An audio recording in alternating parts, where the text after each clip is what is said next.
Fala galera, como estamos? Chegamos a mais uma edição do Escuta Aqui Faixa Branca e antes quero pedir e lembrá-los para não deixar de se inscrever no canal do YouTube, deixa seu like, comenta aí o que vocês estão achando dos vídeos, manda pra geral. Lembrando também que a gente está no podcast, o link tá aqui na descrição para vocês que quiserem ouvir. E vamos ao episódio de hoje. Eu ia falar vamos ao que interessa, mas isso também interessa, tá bom? Interessa muito vocês se inscreverem no canal. Mas vamos ao episódio de hoje. Hoje eu vou falar sobre o seguinte: o jiu-jitsu machuca?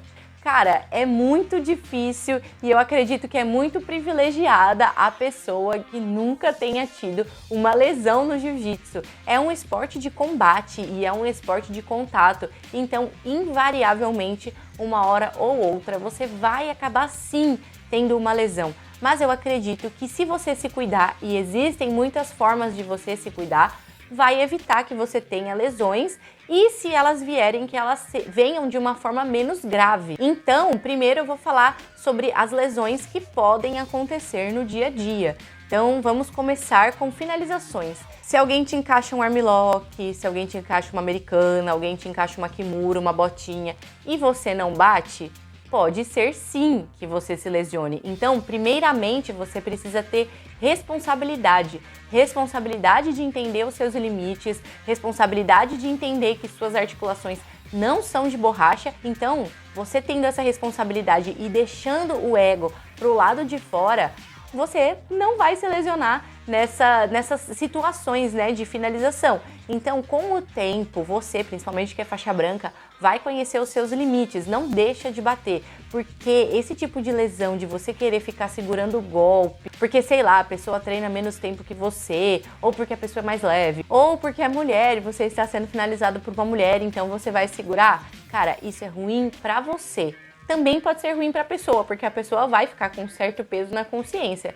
Mas é muito importante você conhecer os seus limites e não deixar de bater, porque esse é o tipo de lesão que eu falo que é lesão de bobeira, lesão tonta, que é por sua culpa, por você não bater. Ai, mas eu não bati porque minha mão tava presa e não sei o quê. Cara, grita, faz qualquer coisa, aí esperneia. Mas não deixa de bater para não ter esse tipo de lesão boba que pode te levar para fora do treino, né, por bastante tempo, por sinal. Pode vir aí uma cirurgia, quem sabe, uma fratura grave, enfim.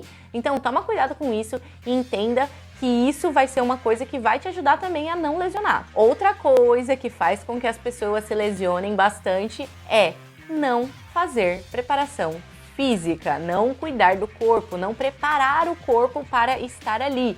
Porque o que acontece? Principalmente no início, e isso também foi um erro meu, eu cometi esse erro e hoje eu sofro bastante por isso. Eu não queria saber de fazer musculação, não queria saber de fazer preparação física, eu não queria saber de fortalecer o meu corpo para criar aquela camada protetora para poder treinar mais tranquila. Na verdade, às vezes não é nem que eu não queria, eu não entendia a importância. E muita gente ainda não entende a importância, chega no jiu-jitsu, se sente mais forte no jiu-jitsu, porque o jiu-jitsu realmente te deixa mais forte, mas esquece que precisa aí fortalecer a carcaça, né? Então, tanto para que você se lesione menos, para que as suas lesões venham menos graves e para que você treine por mais tempo, é muito importante você fazer essa preparação física. Eu sei que vai ficar repetitivo porque eu já falei isso em vários episódios, mas eu já gravei um episódio com o Fábio Chemique falando sobre preparação física e outro falando sobre fisioterapia, e ele fala sobre a importância de tudo isso para que você principalmente se mantenha mais tempo treinando. Como eu falei, eu fiquei muito tempo sem cuidar de lesão. Tipo assim, a lesão vinha, eu aceitava, sabe? Vinha, eu aceitava, chegava em casa, tomava um remédio, no outro dia tava lá de novo. E hoje eu sofro pra caramba, principalmente com a minha lombar. E tudo vai também de jogo, né? Existe um jogo que precisa ser adaptado, mas eu vou falar sobre isso mais pra frente. Então, não deixe de fortalecer. O jiu-jitsu é muito legal, é a coisa mais legal do mundo, mas também precisa de um fortalecimento. E aí você precisa entender o que você acha melhor, né? Pra complementar o jiu-jitsu e o que tá mais dentro da sua realidade. Tem gente que faz crossfit, tem gente que faz musculação, tem gente que procura um personal para fazer algo mais específico, né? Que aí sim é uma preparação física. Mas não deixem de se preparar fisicamente também para o jiu-jitsu, porque ele tem muito impacto, tem muita pressão. Então, vai que vai para você ficar treinando por mais tempo. E aí, a terceira coisa que eu quero falar é sobre esse lance de adaptar o jogo. Eu vou começar dando meu exemplo, né? Eu sou uma pessoa que sempre tive problemas na coluna mesmo. Eu tive escoliose, tenho escoliose, né? Desde os 8 anos de idade. Então, desde quando eu comecei o jiu-jitsu, desde antes de começar o jiu-jitsu, eu já tinha esse problema. Mas com aquela idade, você não pensa que com 20 anos você vai poder sentir essas dores. E o médico me falava, você precisa cuidar, porque quando você ficar mais velha, você vai acabar sentindo. E eu realmente me cuidei na época. Eu fiz bastante fisioterapia, e aí quando eu tinha 13 anos eu comecei a treinar jiu-jitsu, treinei dos 13 aos 15. Por que vocês acham que eu parei? Por causa da coluna, porque eu sentia muita dor, e aí num campeonato eu acabei travando, e aí eu achei por bem não continuar antes de terminar de fazer as sessões de fisioterapia que o médico, né, o ortopedista, na época tinha me passado. Aí eu fiz várias sessões e aí a pessoa me falou, olha, se você continuar fazendo ou não, não vai diminuir o seu grau de escoliose. Então, o que você pensa com 15, 16 anos de idade? Beleza, não vou mais fazer, é um saco, né, pra mim. Só que daí eu também não voltei a treinar jiu-jitsu, enfim, por outros motivos. E aí depois, quando eu voltei a treinar o jiu-jitsu, a primeira coisa que eu senti foi a coluna.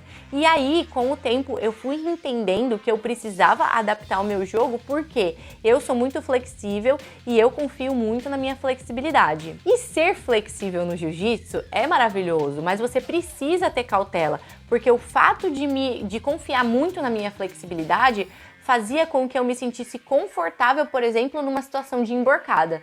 E eu sempre treinei com pessoas mais pesadas, né? Sempre treinei mais nas academias que eu passei, né? Eu sempre tive mais treino com homens que eram mais pesados e tal.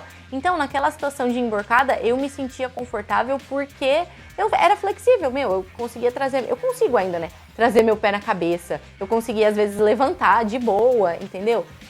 Só que eu fui percebendo que isso foi ferrando cada vez mais com a minha lombar, até que eu fui de novo no médico e descobri que eu tinha 3 protusões. Para quem não sabe, protusão é uma preparação para hérnia, então é uma quase hérnia. E aí, conversando com o meu professor, ele falou, cara, é isso, então você vai precisar adaptar o seu jogo, né? Você vai precisar jogar mais por cima, você vai precisar evitar emborcada, sabe? Todas essas coisas. Então eu fui tentando adaptar o meu jogo aos poucos, mas não adianta. Eu gosto muito de jogar na guarda e depois de muito tempo é difícil você conseguir mudar alguns vícios. Algumas coisas que eu fiz para melhorar, para evitar que as pessoas, né, jogassem muito peso em mim. Eu adaptei a guarda que eu gosto de usar. Então, assim, eu uso bastante guarda fechada, mas no treino não é uma guarda que eu gosto muito de usar. Aí, às vezes, eu abria a guarda e ficava aqui na manguigola. Só que daí as pessoas, mesmo assim, vinham pra cima, né, fazendo pressão, e eu me emborcava de boa. E aí eu comecei a tentar adaptar as minhas guardas, né? Então, para evitar que as pessoas botassem muita pressão pra cima de mim, eu comecei a usar a guarda X, aí às vezes eu variava pra single leg X, só que daí isso daí foi um problema também pra mim, porque, querendo ou não, eu fazia um mini berimbolo, né? Eu sempre gostei de fazer um mini berimbolo pra tentar ir pras costas, e aí isso também é uma coisa que às vezes eu tento evitar no treino e tal. E aí foram pequenas adaptações que eu fui fazendo no meu jogo. Eu falei pra caramba, nem era pra eu falar tudo isso, mas o resumo de tudo é que quanto antes você tentar adaptar o seu jogo de acordo com as suas lesões ou com o seu corpo, né, o seu body type, assim, vai ser melhor pra você. Porque aí você tem menos vícios e aí você consegue adaptar melhor. Então, adaptem o jogo, entendam onde vocês sentem dor, o que vocês sentem, conversem com o professor de vocês, mas é muito importante também adaptar o jogo para que vocês não sofram ainda mais com as lesões, como eu neste momento, por exemplo, que gravo esse vídeo, estou sofrendo de dor na lombar por deixar as pessoas me emborcarem. Adaptar o jogo não é uma tarefa fácil, mas gente, dá para todo mundo fazer isso. Então por hoje é isso, cuidem aí da carcaça de vocês. Vou deixar aqui na descrição também os episódios que eu falei lá no início, que dão dicas de preparação física, de fisioterapia e tudo mais, porque, cara, fisioterapia não é só para quem tá lesionado, tá? Fisioterapia é para evitar lesão também. Nos falamos no próximo episódio. Não deixa de se inscrever no canal, de compartilhar o vídeo com todo mundo, de deixar aquele like, porque isso ajuda muito, e até a próxima!